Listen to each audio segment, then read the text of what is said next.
Ang susunod na programa ay rated PG. Patnubay at gabay ng magulang ay kailangan sa mga batang manonood.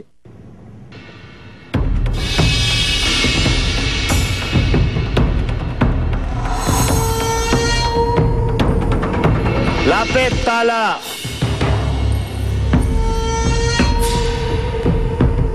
Bulan, ito na ang bagong tribong tala. Kung napapansin ninyo, wala na si Angelicopter at Jackie. Wala na rin si Ellen at Philo. Lahat sila nag-quit kagabi.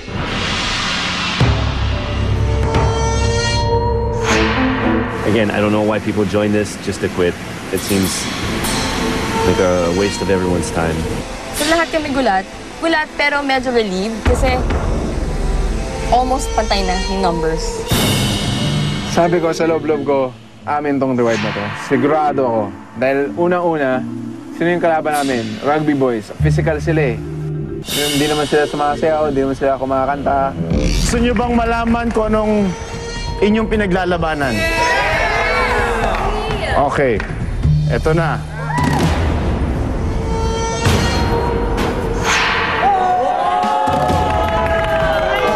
Breakfast buffet.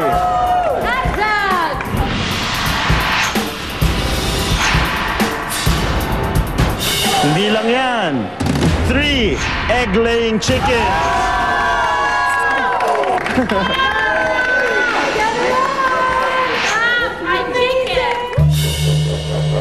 Okay ba ang reward? Yes!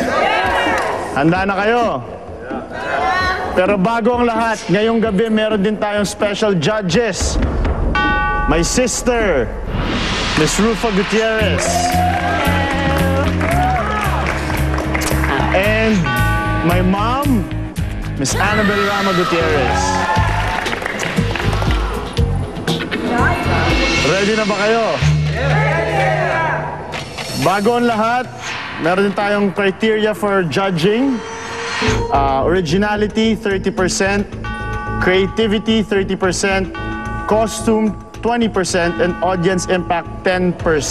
Siyempre kasama natin ngayon ang kids. Sila ang audience natin. Okay, wag na natin patagalin pa. Simulan na natin to. We noticed their outfits. Talagang sobrang ganda yung mga outfit nila, yung mga costume nila, like way better than ours. I mean, our outfits were nice, pero sila, lahat sila may costume. Sa headdress, all the way down to shoes. Oh my God, ang ganda ng costume nila. Sabi ko na, alam ko na kung sino may kagawagawan yan, si Mommy. Sabi ko, oh my God, sabi ni Mama pa naman, papanalunan niya kami, dapat pinangitan niya yung costume. Ang tribo tala! Noong unang panahon ng mga taong taon. We were very confident. Walang rehearsal eh. Especially lifting. Medyo mahirap-hirap yon pero kinakabahan si Arthur eh. I knew he was really nervous na baka bumaksak. Hindi, sabi ko, pag may adrenaline na tayo niyan, hindi na ako babaksak lalo. Mas gagaan pa ako sa'yo. All of them, they look professional. Like, they really look like that they rehearsed this thing 100 times. But it was so professional. I was so impressed.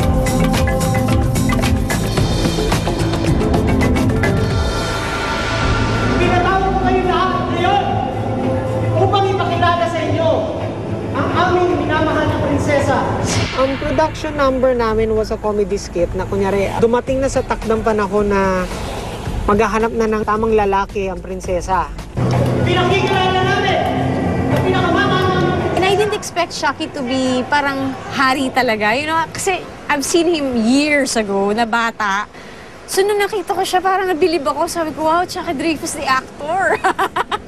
Hindi na child actor. Prinsesa Halanak ng Paro.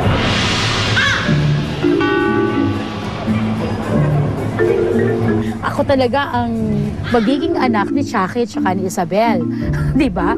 Parang mukha lang nila akong Shahil. Ating mga panahon upang maghanap ng isang tunay na survivor at ang puso ng ating prinsesa. Na-feel ko na mahabang buhok ko kasi Magtatagisan ng lakas si Carlo at si Betong. Oh, para makuha nila ang aking puso. Di ba? Sino sa inyo ang nananapat sa puso ng aming prinsesa? Nanay! Ako ang survivor na hinahanap nyo!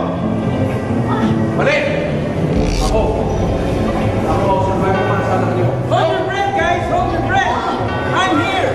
Malaki na katawan ko at kagwapuhan. Ako ang totoong survivor! Alam natin ang mga gwapo itong mga lalaki ito. Matitikas, magaganda katawan. Parang gakuko lang eh. Gakuko lang yung itsura ko sa kanila. Ang linis ng kuko ko. Amazing kuko. Kami, we made sure na parang theater style talaga. And learned kami dyan eh. Ako, nag-theater ako ng konti eh. Alam ko na kailangan mo i-project yung boses mo. Alam mo ko, kailangan mo i-project lahat ng mga kilos mo para makita ng malayo. Isang parang lang para malaman natin kung sino tunay na survivor para sa puso ng aking prinsesa. Paano? Dadaan kayo sa tatlong pagsubok! Pagsubok! Ito naman namin natatawa si Rufa. Although si Tita Annabel hindi naman maintindihan kung natatawa o naiinis o tipong parang wala siyang something na nakukuha doon. Simulan natin sa pagsubok ng bilis! Bilis! Simulan na!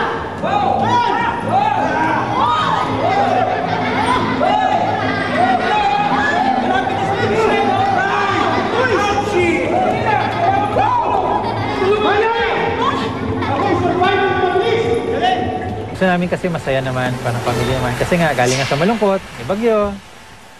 Nawalan kami ng 4 na members, so gusto namin medyo light and comedy lang. Ano magsubok ng lakas? Ay! Malakas akong kumain! So yun, yung concept, parang nagpatagisan kami. Pero ipapakita doon na kahit na dinadaya ako, tumutulong ako.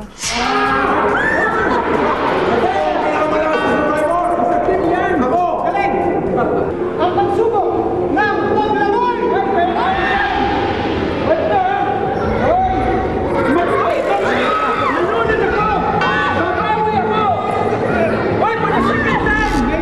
Nakakilig siya kasi yung konsepto nga na magpapa-andor silang tatlo para makuha nila yung puso ko. Biruin mo, Arthur yan eh. Ang gwapo kaya ni Arthur. O, di ba? May gwapo ni Carlo. Si Beto ang pinakagwapo. Ako ang nadayang survivor! As the story progressed, bigla naging sobrang gulo na. Sino na namin yung judges, parang hindi sila nag-enjoy. Kasi naguluhan sila. Siya! Anak! My God! Amazing! Of course! Anak! Ipaliwanag mo! Bakit siya napili mo? Siya ang aking makakasalan. Bakit? Dahil sa nakita kong pagsubok kanina. At first, parang iniisip ko na, hala, baka maumay yung mga tao na mapanood ako talaga yung prinsesa, ha? Hindi sa respeto, sa katapatan at sa pagmamahalan. I love you! Prinsipe at prinsesa, binawas pa sa inyong pagsasama sa hirap at ginawa, sa gutom at bagyo, sa reward sa community. Does your mom know that she's on our team still? Parang, we're getting worried.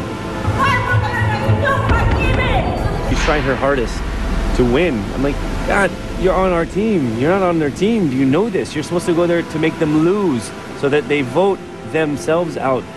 Don't. What is your deal? You did not kiss the bride. Oh, God!